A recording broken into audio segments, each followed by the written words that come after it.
Another new comic book Wednesday is on the horizon.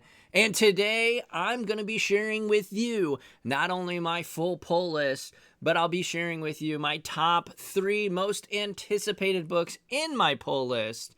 What's up, everybody? I'm Alex. This is Graphic Novel Collector, and if you enjoy almost daily comic book videos, we're talking new comic book Wednesday, preview, review, and other types of videos about graphic novels and comic books, consider subscribing. I don't want to waste any more time with the YouTuber intro stuff, so let's not waste any more time. Let's jump into this video. And at number 1, well, the first one, no order right now, but I'm super stoked for Absolute Wonder Woman issue number 2.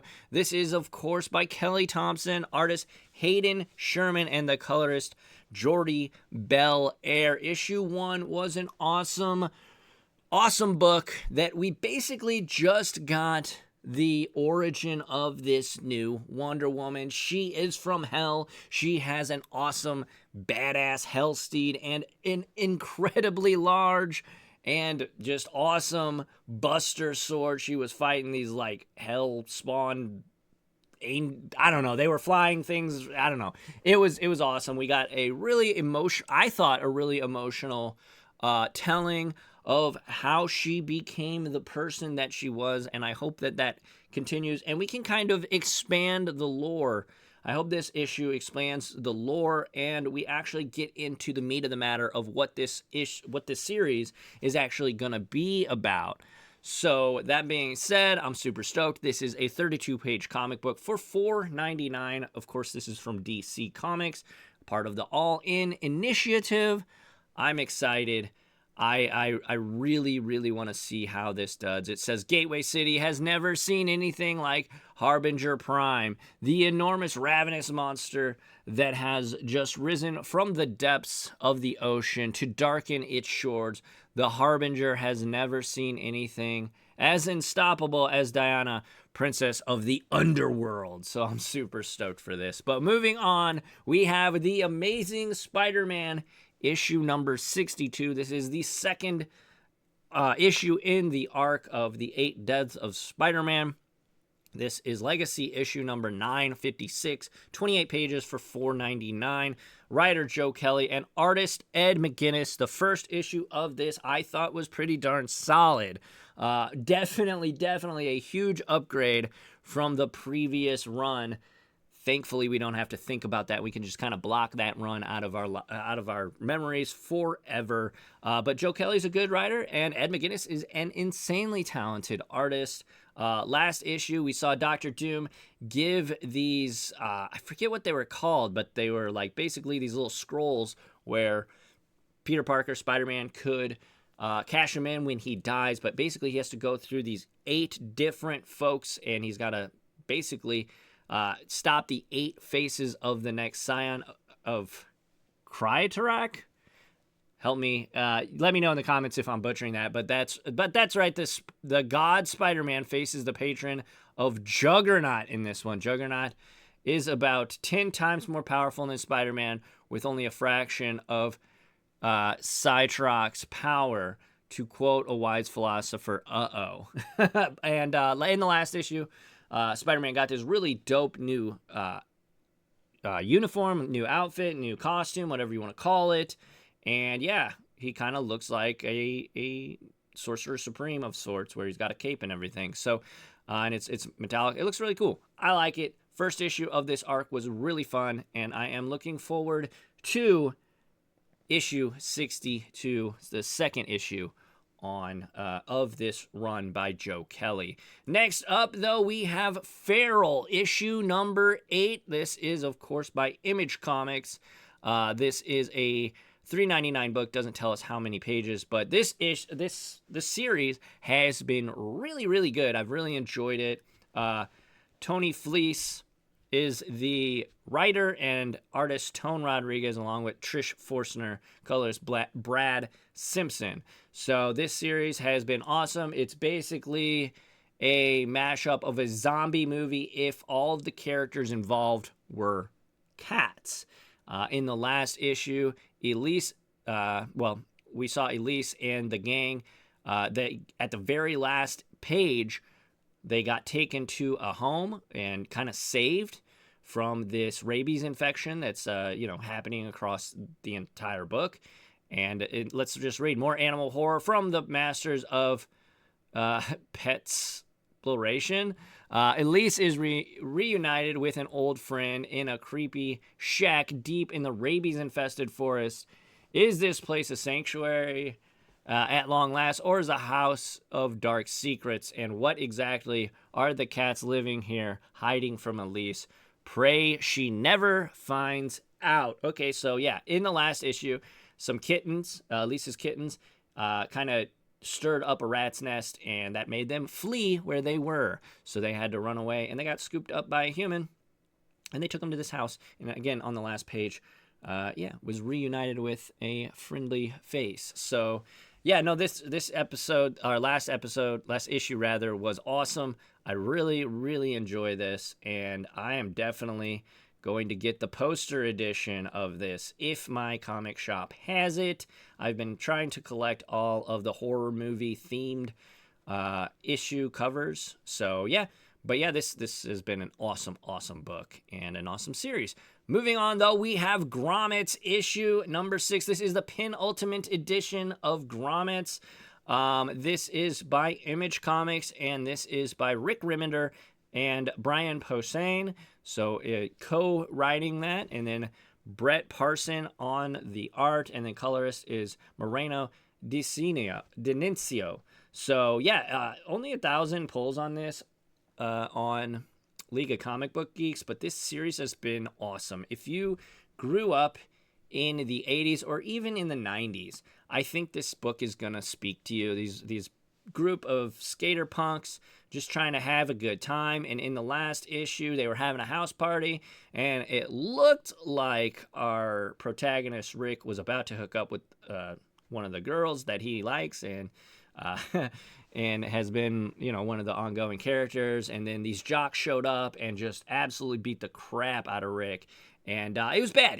He really got beat up, like more so than you would expect. It was like actually the darkest issue tonally in the series thus far. But let's see. This says things go sideways in a hurry when the drunken and uninvited jocks decide they don't like the look of the misfit friends, based on the true stories that changed the lives of two damaged kids forever. So obviously Brian Posehn and Rick Remender kind of writing about their childhood here, and it's a nice little slice of life. But last issue it did get real. I'm really excited to see how this series finishes up, and Rick Remender is just one of my favorite writers going right now. And speaking of Rick Remender, here we've got Napalm Lullaby issue number 7. It has been quite some time since this book came out. I want to say it's been several months at this point, but this is Image Comics issue number 7, 28 pages, $3.99. Comic book writer Rick Remender, color artist and colorist is Bengal, and the letter is Russ Wooten. So let's read here. Dreams and reality converge to manifest desires of one.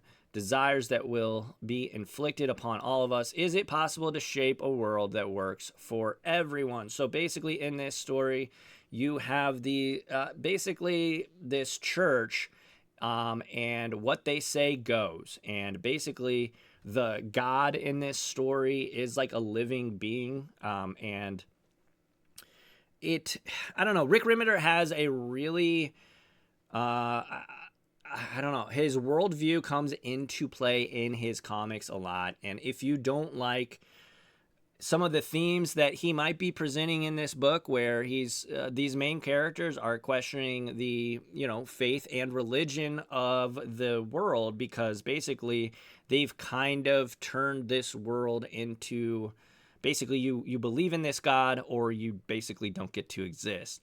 And yeah, I'm really digging this series thus far. Rick Remender, I really like the thematic and the themes that are in his book a lot of the time, and I very much have really enjoying this. I'll have to go back and read issue 6 to remember, because it has been a couple months to really get into this. But I'm excited. Napalm Lullaby, one of my favorite books this year, for sure. But just definitely, if he's questioning religion, so if that's a topic that you would prefer to not engage with, this one's definitely not going to be for you. But moving on, we've got Uncanny X-Men. This is issue number 6. This is, of course, by Marvel Comics. Legacy issue 706. This is a 28-page comic for $4.99. Writer Gail Simone, artist Javier Guerin, with the colorist Matt Wilson and letterer Clayton Cowles. So, yeah, basically it's back to school for the Young Mutants, but it's a rural school in Louisiana. Is the rural school in Louisiana ready for this crew? Bullies, terrible lunches, and classroom flirting abound. But is one student body prophesies Indling, who will be the last member of mutant kind? Plus, Jubilee undertakes a fateful solo mission. So I'm really excited. The last issue, issue 5, was the finale of the first arc, where they did defeat the big baddie. Was it Gaunt? Sarah Gaunt, yeah, and that was a really awesome arc. I've really liked this series thus far. I think that Gail Simone has a really good voice for each of these characters. Obviously, with the new crew, Calico, Death Dream, with Jitter and Ransom, they're all new characters. So if you don't like these characters in this book, I think personally each of these characters are kind of unique enough to kind of let's see what these guys are about. I mean, don't get me wrong, I absolutely love Gambit, Jubilee, Nightcrawler, Rogue, and Wolverine. Like, that is, I'm a 90s kid, so that's my childhood right there. But that being said, all these characters really do kind of stand on their own and have really interesting backstories. Especially, I really, really like Death Dream and Ransom. Those are my two from these 4 new mutants that I really, really rock with. So, yeah, I'm really excited. I think Gail Simone's doing a great job, and in terms of the new X books, this has been one that I'm sticking with, and I'm really liking it thus far. And honestly, just have been one of the strongest books of the year for me this year. Moving on, but right before we get to the top 3, we've got Universal Monsters Frankenstein. This is issue number 4. This is from Image and Skybound. Michael Walsh, the writer and artist, the colorist Tony Marie Griffin, and letterer Becca Carey. So Becca Carey's doing a lot of good work right now.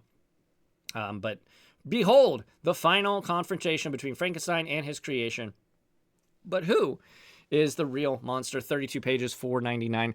If you've been reading this book, you know that the Igor in here, Fritz, has been kind of pulling some strings in the background for a while, for the last couple issues. The little boy who was in this was kind of found not the wife, but the fiance of Dr. Frankenstein.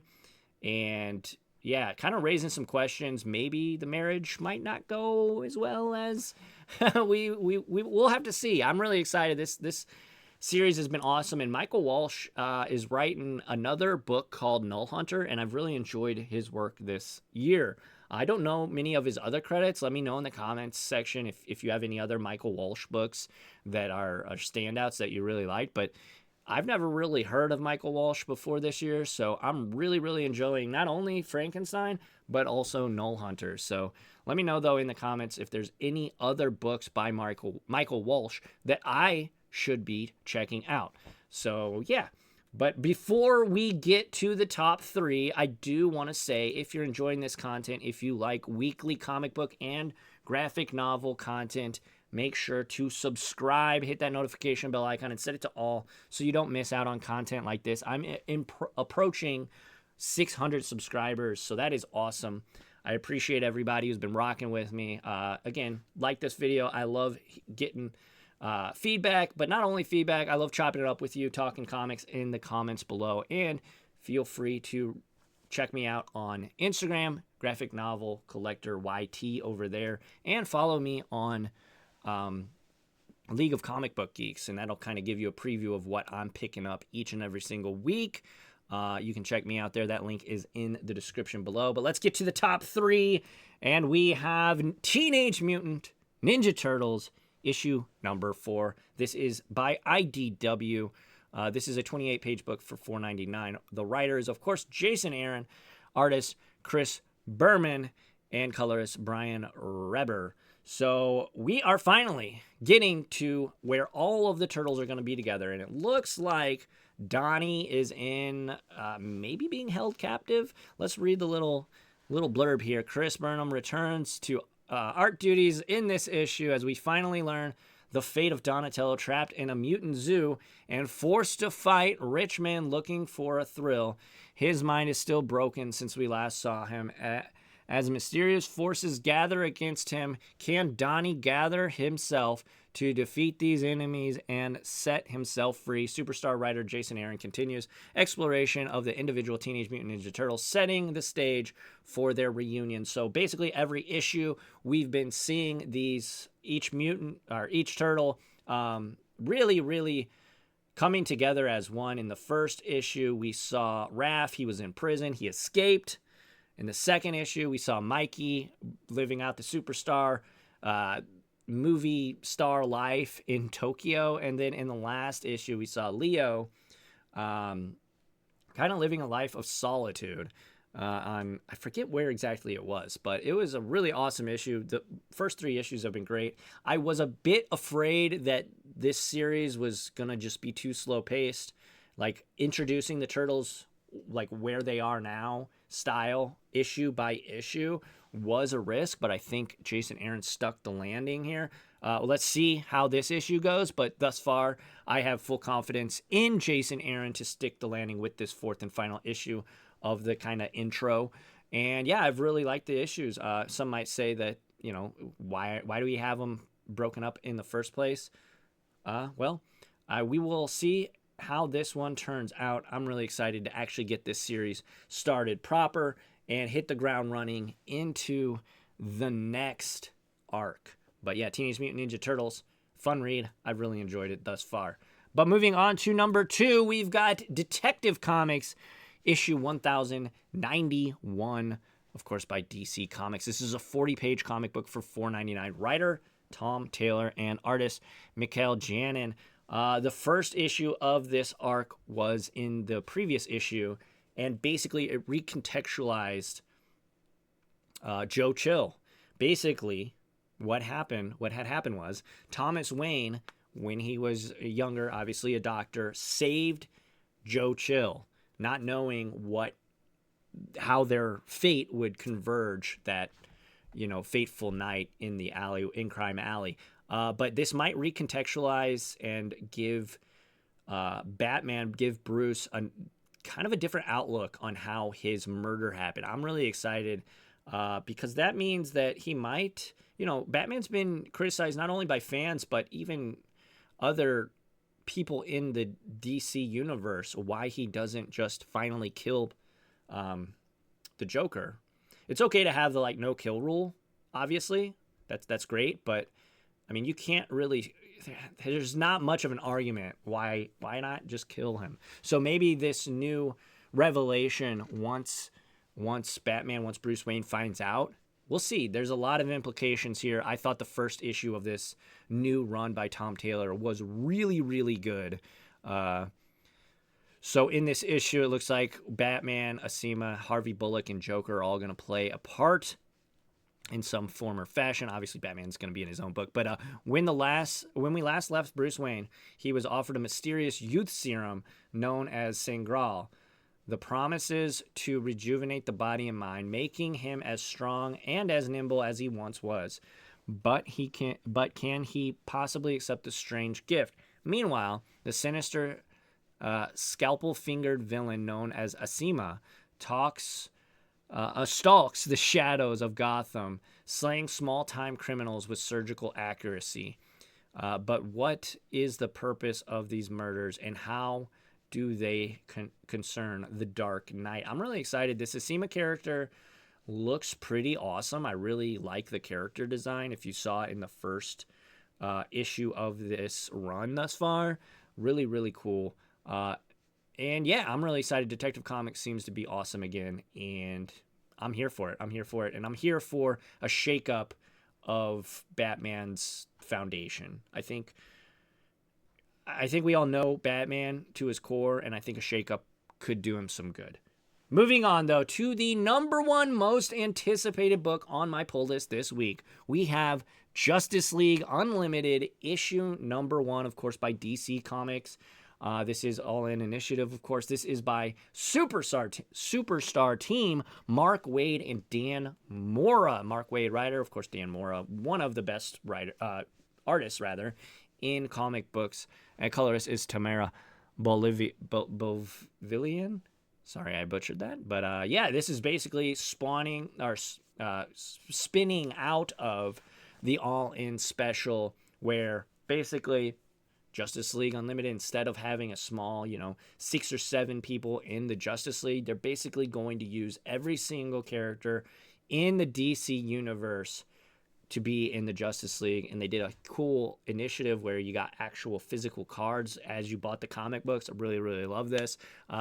The Watchtower rises. The Justice League is back and bigger than ever in the wake of absolute power, and the DC All-In special, Darkseid's death, triggered a massive power vacuum in the DCU, and Superman, Batman, and Wonder Woman must unite like never before and expand the Justice League to encompass every hero championing the forces of good in the face of incredible evil. As our heroes work to uncover the mystery of Dark Lord's successor, Ray Palmer's Atom project triggers the race between hero and villain to control the fate of metahuman abilities on planet Earth, which threatens to destroy everything the League has built.